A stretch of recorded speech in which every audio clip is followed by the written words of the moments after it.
Welcome back to dine with an.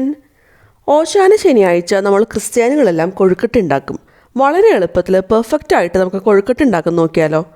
ഞാനിവിടെ 250 gram ശർക്കര ഒരു പാനിലേക്ക് ചേർത്ത് കൊടുത്തിട്ടുണ്ട്. അതിലേക്ക് 1/2 കപ്പ് വെള്ളം കൂടി ചേർത്ത് കൊടുക്കാം.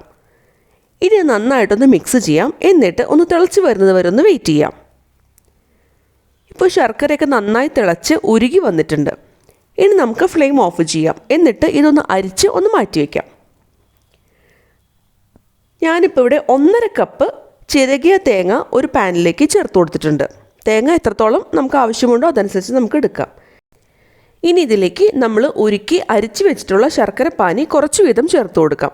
ശർക്കരപ്പാനി ചേർത്ത് കൊടുക്കുമ്പോൾ അധികമാകരുത്, മധുരവും അധികമാകരുത്, അതുപോലെ തന്നെ ആ ഒരു കൺസിസ്റ്റൻസിയും കൂടാൻ പാടില്ല. അത് കാരണമാണ് കുറച്ച് വീതം നമ്മൾ ചേർത്ത് കൊടുക്കുന്നത്. എന്നിട്ട് ഒന്ന് മിക്സ് ചെയ്ത് കൊടുക്കാം. ഈ തേങ്ങ നന്നായിട്ടൊന്ന് നനഞ്ഞിരിക്കണം. ആ ഒരു പരുവത്തിന് വേണം നമ്മൾ പാനി ഒഴിച്ചു കൊടുക്കാനായിട്ട്. ശർക്കരപ്പാനി നമ്മൾ ഉരുക്കിയെടുക്കുമ്പോൾ ഒരുപാട് ലൂസായിട്ടും ഉരുക്കിയെടുക്കേണ്ട, അതുപോലെ തന്നെ ഉരുക്കി ഒരുപാട് ടൈറ്റ് ആക്കേണ്ട ആവശ്യമില്ല. ഒരു മീഡിയം ആയിട്ടുള്ള കൺസിസ്റ്റൻസിയാണ് വേണ്ടത്. ഇപ്പം നമ്മൾ നന്നായിട്ടൊന്ന് മിക്സ് ചെയ്തെടുത്തിട്ടുണ്ട്. ടേസ്റ്റൊക്കെ നോക്കാം. മധുരം കൂടുതൽ ആവശ്യമുണ്ടെന്നുണ്ടെങ്കിൽ വീണ്ടും ചേർത്ത് കൊടുക്കാം. ഇനി നമുക്ക് ഈ മിക്സ് ഒന്ന് ചൂടാക്കിയെടുക്കാം. ഒന്ന് ചെറുതായിട്ട് തിളച്ച് വരുന്നത് വരെ ഒന്ന് വെയിറ്റ് ചെയ്യാം.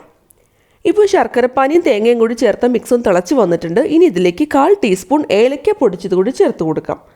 നന്നായിട്ടൊന്ന് മിക്സ് ചെയ്യാം. എന്നിട്ട് നമുക്ക് ഫ്ലെയിം ഓഫ് ചെയ്യാം. ഇത് ഒരുപാട് തിളച്ച് വറ്റി കുറുകേണ്ട ആവശ്യമില്ല. അങ്ങനെയാണെന്നുണ്ടെങ്കിൽ ഇതൊന്ന് ചൂടാറി വരുമ്പോഴേക്കും കല്ലച്ച് പോകും. അപ്പോൾ അത് കാരണം ചെറിയൊരു ലിക്വിഡ് കൺസിസ്റ്റൻസി ആകുമ്പോൾ നമുക്ക് ഫ്ലെയിം ഓഫ് ചെയ്യാം. ഒരു പാനിൽ ഞാനിവിടെ കുറച്ച് വെള്ളം തിളപ്പിക്കാനായിട്ട് വെച്ചിട്ടുണ്ട്. ആ സമയം കൊണ്ട് നമുക്ക് 2 കപ്പ് അപ്പപ്പൊടി ഒരു ബൗളിലേക്ക് ചേർത്ത് കൊടുക്കാം. അതായത് വറുത്ത അരിപ്പൊടിയാണ്, അപ്പത്തിൻ്റെ പൊടിയാണ് ഞാൻ എടുത്തിട്ടുള്ളത്. ഇനി ഇതിലേക്ക് ആവശ്യത്തിനുള്ള ഉപ്പ് കൂടി ചേർത്ത് കൊടുക്കാം. എന്നിട്ട് നന്നായിട്ടൊന്ന് മിക്സ് ചെയ്തെടുക്കാം. ചിലരൊക്കെ വെള്ളം തിളപ്പിക്കുമ്പോഴാണ് അതിനകത്ത് ഉപ്പ് ചേർത്ത് കൊടുക്കുന്നത്. പക്ഷെ ഞാനിപ്പോൾ പൊടിയിലേക്ക് ഡയറക്റ്റായിട്ട് ഉപ്പ് ചേർത്ത് കൊടുക്കുന്നത്. അങ്ങനെയാണെങ്കിൽ ഉപ്പിൻ്റെ അളവ് കറക്റ്റായിട്ട് നമുക്ക് കിട്ടും. ഇപ്പോൾ വെള്ളം നന്നായി തിളച്ച് വരാൻ തുടങ്ങുന്നുണ്ട്. ഇനി നമുക്ക് ഫ്ലെയിം ഓഫ് ചെയ്യാം. ഈ ചൂടോട് കൂടി തന്നെ നമുക്ക് ഈ വെള്ളം കുറച്ച് വീതം ഒഴിച്ചു കൊടുക്കാം. എന്നിട്ട് ഒരു സ്പൂൺ ഉപയോഗിച്ചിട്ട് നന്നായിട്ടൊന്ന് മിക്സ് ചെയ്തെടുക്കാം.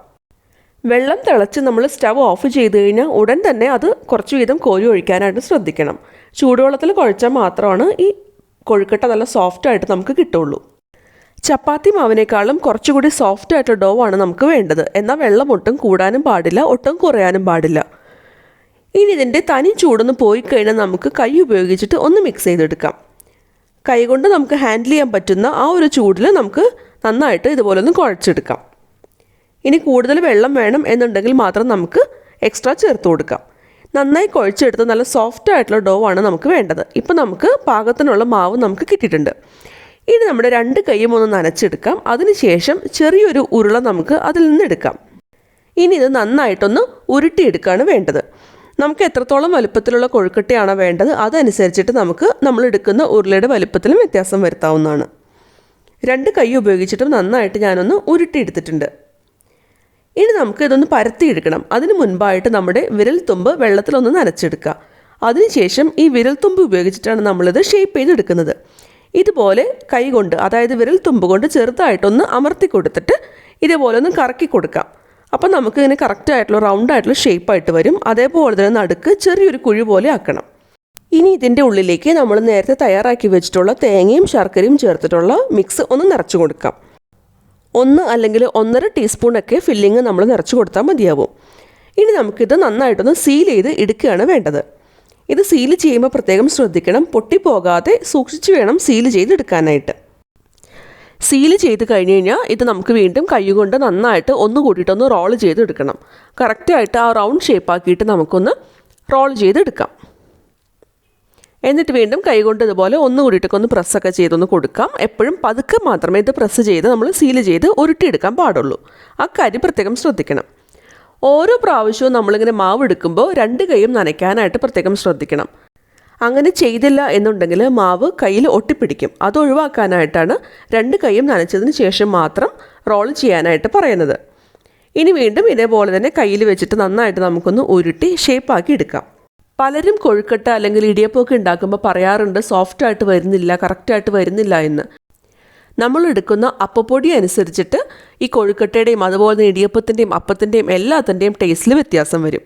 നല്ല അപ്പപ്പൊടി നോക്കിയിട്ട് എടുക്കാനായിട്ട് പ്രത്യേകം ശ്രദ്ധിക്കുക. വീട്ടിൽ തന്നെ വറുത്ത് പൊടിച്ച പൊടിയാണെന്നുണ്ടെങ്കിൽ അത്രയും നല്ലതായിരിക്കും. യാതൊരു മായമൊന്നും ഉണ്ടാവില്ല. എന്നാൽ നമുക്ക് കറക്റ്റായിട്ട് അറിയാം വീട്ടിൽ തന്നെ പൊടിപ്പിക്കുമ്പോൾ അപ്പത്തിന് വേണ്ടിയിട്ട് അല്ലെങ്കിൽ പുട്ടിന് വേണ്ടിയിട്ട് നമ്മൾ സെപ്പറേറ്റ് ആയിട്ടാണ് പൊടിപ്പിക്കാറ്. അപ്പോൾ അതനുസരിച്ചിട്ട് നല്ല പൊടിയാണെന്നുണ്ടെങ്കിൽ നമ്മുടെ കൊഴുക്കട്ടയും അതുപോലെ ഇടിയപ്പം എല്ലാം നന്നായിട്ട് നമുക്ക് കിട്ടുന്നതാണ്. ഇതേപോലെ തന്നെ നമുക്ക് ബാക്കിയുള്ള എല്ലാ കൊഴുക്കട്ടയും പിടിച്ചെടുക്കാം. ഇത് പിടിച്ചെടുക്കുമ്പോൾ പൊട്ടിപ്പോകാതെ മാത്രം പ്രത്യേകം ഒന്ന് ശ്രദ്ധിച്ചാൽ മതി.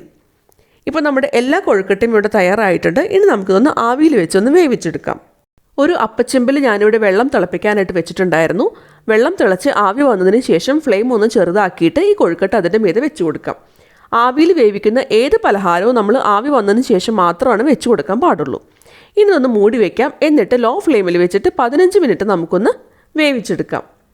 ഇത് വെന്ത് കഴിഞ്ഞാൽ നമുക്ക് ഫ്ലെയിം ഓഫ് ചെയ്യാം. അതിനുശേഷം ഇതിൻ്റെ അടപ്പൊന്ന് മാറ്റി വെക്കണം. കൊഴുക്കട്ട വെന്ത് ഫ്ലെയിം ഓഫ് ചെയ്തതിന് ശേഷം ഇത് മൂടി വെക്കുകയാണെന്നുണ്ടെങ്കിൽ അതിൽ നിന്നുള്ള ആവിയൊക്കെ ഇറങ്ങി വരും. അത് ഒഴിവാക്കാനാണ് തുറന്നു വെക്കാനായിട്ട് പറയുന്നത്. നമ്മുടെ ടേസ്റ്റി ആയിട്ടുള്ള സോഫ്റ്റ് ആയിട്ടുള്ള കൊഴുക്കട്ട ഇവിടെ തയ്യാറായിട്ടുണ്ട്.